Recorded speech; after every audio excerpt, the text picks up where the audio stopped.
Welcome back, everybody, to the Dynamic Decisions podcast, where we explore the strategies that drive successful decision making in the world of business. Why?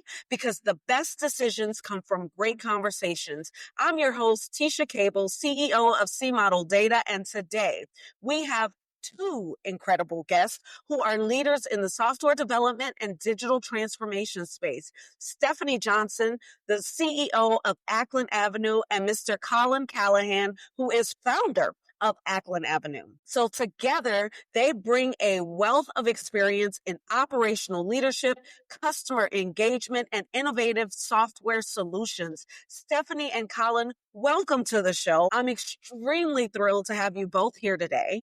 Well, Stephanie, I want to start with you. Can you share a little bit about your vision for Acklen Avenue and how you plan to build on Colin's legacy?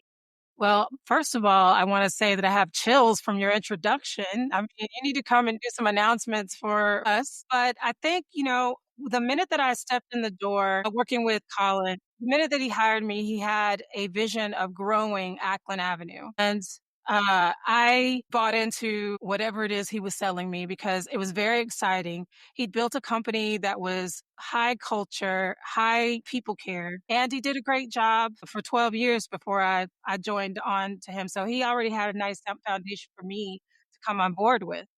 And so that was the vision. That's what I wanted to make sure that I was executing for him. I came on as a COO almost 3.5 years ago. Amazing. Thank you so much for sharing that. And Colin, would you tell us a little bit more about you and what are you going to do now as you evolve your role in the organization? I don't know what I'm going to do now. So, that's a good question. So I started the company in 2011 with my co-founder. He and I were the first software developers in the company at that point, and we didn't really know what we were doing, but enjoyed the autonomy that we had and grew the company mostly in Latin America, and got to the point where we just kept replacing people that could do the job better. Stephanie was the obvious person to fit the CEO role. And really, I'm kind of jealous of like how she's taking it on right now. And, she's been speaking Spanish in the all hands meetings and just her energy. At this point, I'm feeling like worn out and she is invigorated. So that's the right place. So my plan is it's the first time I've not worked in my life. So I'm still sort of working, but it's mostly just thinking more than anything. So I'll let you know next time we talk if I have any idea of what I will be doing. Number one, it's inspiration for founders and leaders that there is a path. If you can build a successful company, then there's a path to being able to move on to other things and take a break, all that good stuff, and especially if you build up competent leadership behind you. So that's really awesome. Let's dive right in and really, I want to, bank on your extensive backgrounds in software development and operational strategy.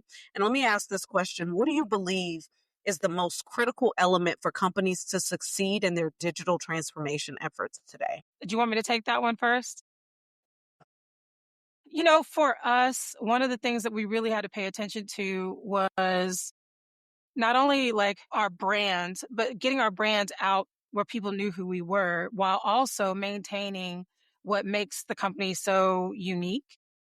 And so I think the biggest challenge is being able to, like, if you're taking your company from something that is smaller into something that is bigger, you have to maintain that thread of culture and communication throughout while you're also building your ship. So it's like I always have this analogy of um, we have to build while we sail and try to stay afloat while we're also like we're building the ship. We also have to go. We also have to get to the island, right? And so it's just very important that you maintain and bring the people along with you in the changes that are occurring.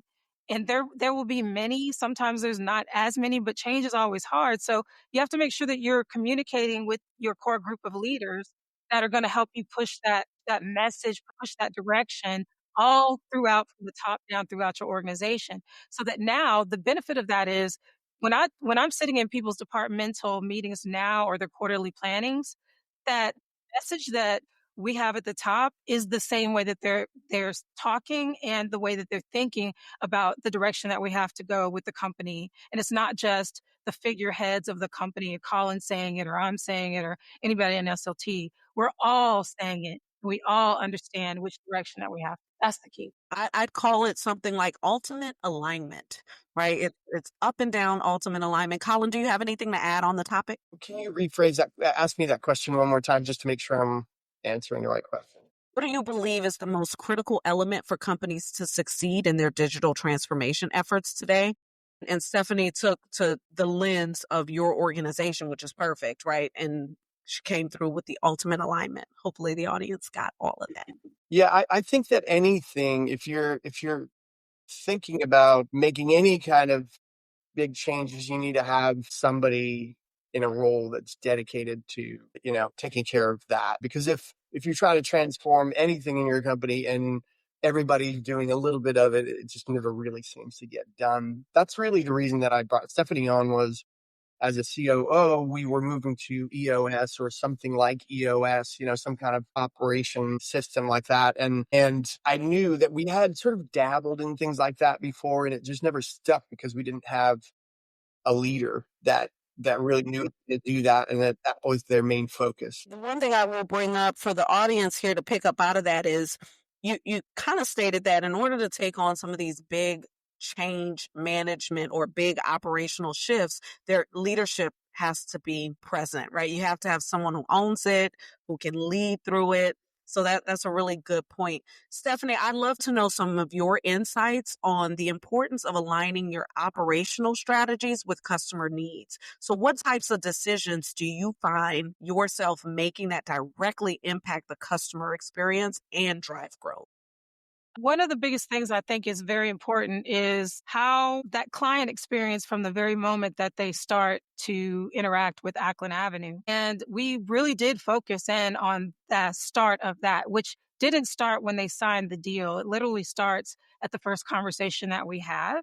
And then it was important that their experience continue to elevate and never ever go down. It was one of the things I remember that being one of the main things that we really did focus on because it is a cross collaboration between sales, between AEs and customer success and talent acquisition who are recruiting people, right? And then how do we then transition from getting that opportunity and ensuring that those folks are successful with the client. So we not only have a candidate experience that we make sure that the candidate is having a great experience, that onboarding of the client, that prep to the client, and making sure that we don't ask them the same questions every time we talk to them, that every time they talk to us, they get more prepared. We're asking the right questions. We understand their culture. We understand the problem that they're trying to solve for. And those are the things. It's like we created a customer success division that was like in between the AE, which is the tactical part of that start of that relationship, and then the care and the feeding and the understanding, which is where the customer success team would come in. And that is ensuring that the customer is getting the value that they paid for. And so one of the main thing that a CSM does for us, if you go to ask any of our CSMs, and what do you do? They're going to tell you, we're going to ensure the value that the customer and the client has purchased from us and go beyond it. Like that experience has to be great. And even if it dips down, we still need to be on top of that and understand why, right? It always trying to match that client's journey with them is the most important thing. So for the audience, pick up what she's putting down. She just gave you a golden nugget, which is that you have to have a value-based customer journey in order to really navigate the experiences that your customers are going to be having. And your best decisions actually lie in how you determine what that value is for them and then how you execute against that. And I love the idea of the journey as the framework for doing that. So Colin, do you have a framework for making high stakes decisions, especially when you don't have all the information? Yeah, we have frameworks for decisions. Generally, when there's some kind of decision to be made or there's some kind of issue, we put it on an issues list. We bring it to our weekly L10 meeting that we're having. if it's high stakes, often it's just we sort of assess the amount of risk that's involved in that, and we assess, is there some kind of deadline? How long can we wait to make the decision? And then there's people that get tasked to go out and gather some additional information if we're missing some kind of information, and then just come back to it the following week, and that item is just literally on the same issues list again for us to review, and then we talk through it, and then we just make sure to not try and get it perfect, because we're never going to get perfect, and just make a decision rather than waiting until we think we have all the information. We do lean into a growth strategy operating system, which is, it's a EOS adjacent, but we use Cruise and Co for that. So they got a little plug there, but they've been fantastic. But that's very key. What Colin is saying is like, we want to ensure that we don't see issues twice, have multiple avenues for issues to be decided. It could be identified by anyone across the org. Doesn't have to be senior leadership, but if it's an issue, we want to make sure that it gets to that list. But that's how we manage it, to make sure that we are addressing things that come up for us and we don't wait. Like, the key is, we have high stakes decision making. We are professionals at that at this point. So it's head on a swivel, making sure that we know we're going to get the best bang for our buck. But it's not that we're 100% risk averse. It literally is assessing that risk, but not making a decision is the worst decision. Let me read it back to you real quick. And this is so that our audience can take note. We're going to write it down. That's number one. So we got an issues list because we took it out of our heads. Issues aren't just there. Anyone can identify one in the company. So we're transparently writing it down. We're going to prioritize it. We're going to assess the risk. We're going to develop a timeline for solving it. We're going to assign some ownership. We're going to information gather and share that. And we're going to make sure that we're not operating under some fallacy of perfection. And we're going to do it together. That's what I heard. Did I get it right? Bingo. Exactly it. That's perfect. 80% is good enough. 80%. Progress, not perfection. Yeah. And it fits in. We're an agile organization. It's more of a mindset for us, and we'd rather fail fast than instead of trying to get it perfect. So it fits in with the way that we think about things. I think I like it more because you're doing it in real life. Like, we hear people talk about these things, but what you just laid out and laying out the steps is that this is really happening and you've got a lot of expertise in doing it. And so I can appreciate that. So everybody, keep your heads on a swivel. All right, let's keep moving here. When it comes to tracking outcomes of your major decisions, especially those related to your operational initiatives, what metrics do you find the most telling in measuring success? It would depend on what that initiative was. Okay, potentially, let's take an operational initiative example. So maybe think of one and then use that one example if that's helpful. So one of the biggest changes that we did was we became data driven. We had to pull the right data. You measure what matters. And so that was a very interesting, also a big shift for Acklen, to be like, let's look at what's going to matter for us. What are we doing, and what are we going to measure? So some of the key metrics that I'm going to look at every day, and the ones that I'm going to do a same page meeting with, the things that are going to be are the most important, are what opportunities, what is our pipeline doing? So we have to make sure that we have enough pipeline to be able to get to the goal numbers that we have. So we track towards our budget numbers, and we do shortfalls. We look at our shortfalls in different layers, but it's like monitoring the pipeline to ensure that we have enough in the pipeline to get to that revenue number in the first place is going to be key. And it's one of the things that I will report to him every single time I have a same page meeting with Colin. The other things that we're looking at are client diversity. We have goals for how diverse our client base have to be. Things that I think are important are, how is our TA team, our talent acquisition team, doing in terms of filling? So delivery is important, not just sales and making sure we get the sale. How do we deliver on what we get? How quickly can we do that? And also, how are we able to maintain and retain our client base? So those are some of the very important things, along with monitoring cash, of course, and, our expenses. We also monitor very heavily right people, right seat every quarter. So we make sure, like, we do an evaluation, not just at our level, but at the levels beneath us. And then our senior leaders come to that meeting and we talk about the people, because one of the things that we had to shift from is we have to ensure that everybody is operating at the level that they're expected to and their accountabilities are met. And so it's like it's not that we don't make quick decisions about people, but we do ensure that we're communicating and that you understand what your accountabilities are and we monitor that those are being met. And then every quarter we talk about the goals that we set the previous quarter and did we hit them? Were they right? Were they wrong? Were they too easy? And what's next? So we do a year-long thing and we track to those year-long metrics throughout the year to ensure. So that I gave you some weekly metrics.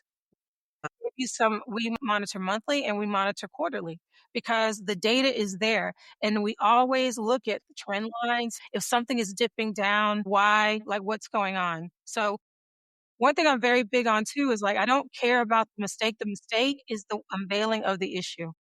Come on, unveiling of the issue. Yes. It's not working at the core. So like, I don't care if you came to me and said I made a mistake. I don't care about you making the mistake. I'm already on to like, ooh, okay, what happened?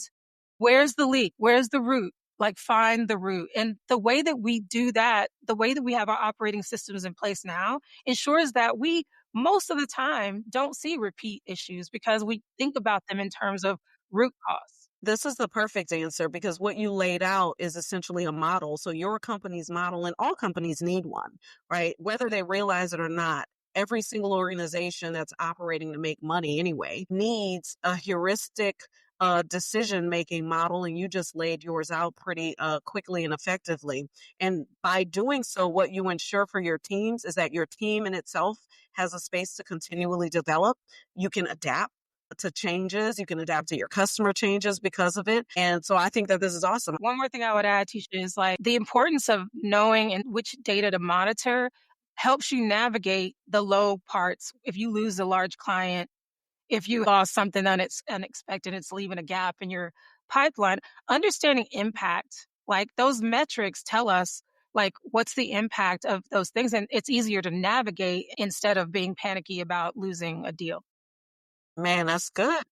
This is probably just the same thing Stephanie was saying, but when I think of an initiative, we were changing our bench strategy. And what we wanted to improve was gross margin. But we also wanted to make sure that that improvement didn't affect employee engagement and happiness. So we're also measuring ENPS, the employee net promoter score, at the same time.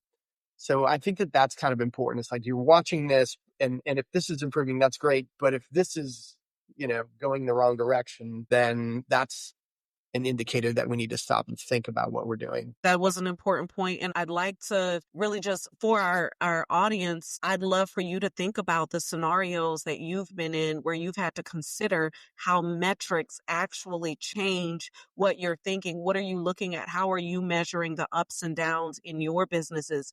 What decisions have you made recently that significantly impact your operations? I'd love for you to share your thoughts with us on LinkedIn and other social media. Use Dynamic Decisions podcasts. Thank you. So let's move on. Let's talk a little bit about leadership in these last couple of segments. So, Stephanie, as a leader managing operations, what kinds of strategies do you employ to really build the culture around innovation? I wrote a blog post because I remember it was probably 2 years ago where we were having a discussion around innovation and like how are we going to do it. And at the time, we were dealing with a lot of stuff, and it did not seem the most important thing. We have launched innovation efforts started in 2025 of this year officially. Like there's been innovation that happens naturally in a company, but we did actually built something now that is targeting it. Because if you say innovation, it is a very used word. Ugh, talking about innovation again. But when I was talking to the SLT, we were having our quarterly, and I literally wrote the blog right after in like 10 minutes. But the way I explained it is I absolutely love Mexican food. Mexican food. If you think about Mexican food and deconstruct it, it's a tortilla, it's some cheese, it's some tomatoes. It's the same ingredients, whether you get a taco, a burrito, a bowl. Instead of thinking so hard about what I have to go invent, it's like, what do we have that we can reinvent, repackage, or take the same ingredients and build something new? Like the taco turns into a burrito, turns into an enchilada. It's just how you prepare it. And so that example actually sparked some like innovation. And you think about it in terms of Mexican food, it comes very simple. The reason why I'm attracted to what you just said is because I think of innovation as your ability to create unique value, new unique value. Keep creating it over and over again. So you've really just stated, and I'm stealing it. I'm going with it's just like Mexican food. Come on. You can't simplify it and make it more clear than that. So I like it a lot. So Colin, my question for you has to do with collaboration. So what are some of the ways that you ensure effective collaboration between your teams? In any meeting that I've been in, if anybody's quiet, then I just pull them into the conversation. That's been my main way of doing that. I think that as far as like on a organizational level, Stephanie's been the one to make sure that the different teams are talking to each other and having meetings. At one point, we had a meeting that was a cross-departmental meeting that was all about making sure that we're hearing each other. But within meetings, I know that because there, over time, there have been some people that would come to meetings that were more shy or seemed shy until you ask them a question. And then as soon as they start talking, they're a lot more confident. It's fairly simple. Just hold people into the conversation, ask good questions. Okay, you guys heard it from Colin. It's all about pulling people into the conversation. But what you're not saying about that is that that does require skill, right? To pull people into the conversation. And so I'm pretty sure your team is appreciative that the both of you actually have that skill. But for the leaders who are listening, it's something to think about. How do you pull people into the conversation? Okay, we're going to move into our last segment here, and it's my favorite because it's my opportunity to really explore your decision-making styles through this persona assessment. So I'm going to ask you both a few questions, 4 of them, and you'll reflect these questions on different ways of making decisions. So I'll ask you the question, and for each one, you'll share how much of that persona resonates with you. I'll tell you what the persona is after you give me your percentage. Now, you'll only have a scale of 0 to 100% total and for each question. So you'll answer up to 100% for each question, but you only get 100% across all 4. Okay, so here's the first question. We're considering a new operational strategy. How do we ensure that it aligns with Acklen Avenue's core values and enhances the customer experience? So that's the feeler. Here's our second one. We're reflecting on last year's operational initiatives. What specific trends or insights have we uncovered that can significantly influence our next strategies? That's our planner. Here's our next one. We're evaluating our previous operational changes. What key lessons have we learned that have fundamentally changed our decision-making process? That one's called a counter. And here's our last one. We're formulating this new strategy. What specific data points are we going to rely on to validate our decisions? All right. Let's get those percentages. I'm at 70% for the first one. Okay. And then probably 10% for each of the other ones. All right. So what I'm hearing is you are 75% feeler, 10% planner, 10% counter, and I think it's going to be 15% on the data driver. So hard. I thought this was going to be a fun session. They all resonate with me. They're all part of questions I would ask. So I'm just going to have to like 33.33 across all 4 because they all resonate. All right, come on. I like it. And I'm going to tell you why. The idea is that we're supposed to be balanced in our decision making. So it's okay because in certain situations, you're going to lean more heavily in one area. There's no right or wrong here. It's fun, but it's also really good to understand how you decide what that persona is, what's important to you, what you're going to prioritize, because your motivations as a leader will end up being sticklers for the people who work on your team. So it seems like a small feat, but it's a kind of fun one at the same time. All right. So thank you guys for doing that with me. And I'm sorry that it was not as exciting as it is in my mind. Need some brain cells. I get this struggle though that Stephanie has because I know that all those things are important as well. I'm just saying that the one that resonates the most with me is the first one.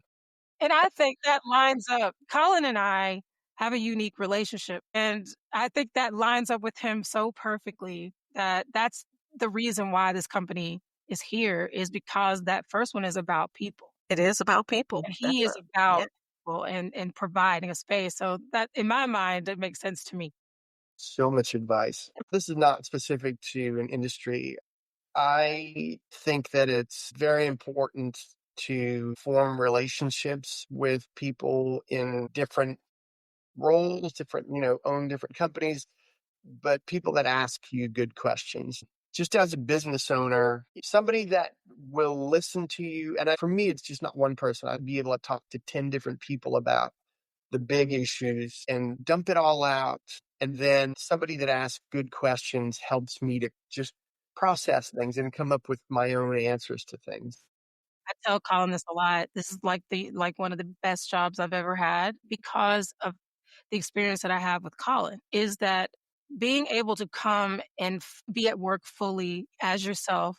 This is what you get every time you talk to me, and that's how it started. Is why I was like, I want to come here to work because of his ability to recognize that he needed help in an area, and a lot of founders. Sometimes I'm just like, no, I know better. I know best. Like, you do it my way. Colin has allowed me to actually spread my wings all the way out. And I think the result of that has been successful. And so I would advise all leaders it doesn't happen just at this level. I have it at the level beneath me as well. I'm going to trust you and I want you to spread your wings and do the things that make sense, but high communication. But I think that you get the best out of people when you give them a little bit of autonomy to go and make the decisions and do the things. You have to sometimes push them away, but like that spreads wings for people. You get the best out of them.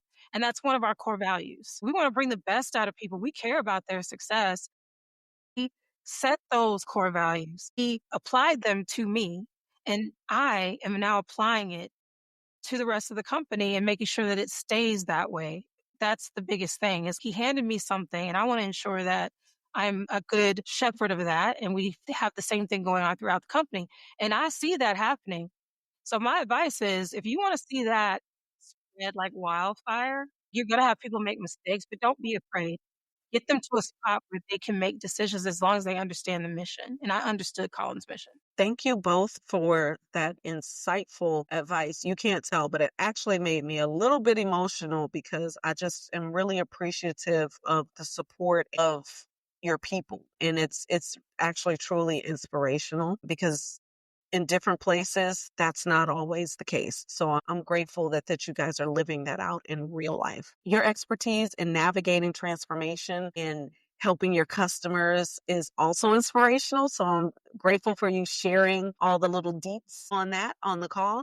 And if you could you share with our listeners where they can learn more about you and Acklen Avenue? I think the only place you can find anything about me is on LinkedIn, which is not extensive, and Acklen Avenue is acklenavenue.com. We also, we're on Instagram. And tell me, Stephanie, where else are we? Yeah, same. I'm on LinkedIn, so under Stephanie Johnson. And also, please go to our website to find out more about us. And if you want to talk to someone, there's a little button there for that too. Fantastic. And to our listeners, thank you for tuning in. Remember, the best decisions come from great conversations. If you've enjoyed this episode, please subscribe, rate it, share it with your network. Let's keep the conversation going on social media using Dynamic Decisions Podcast. And until next time, keep questioning, keep growing, and keep leading with purpose.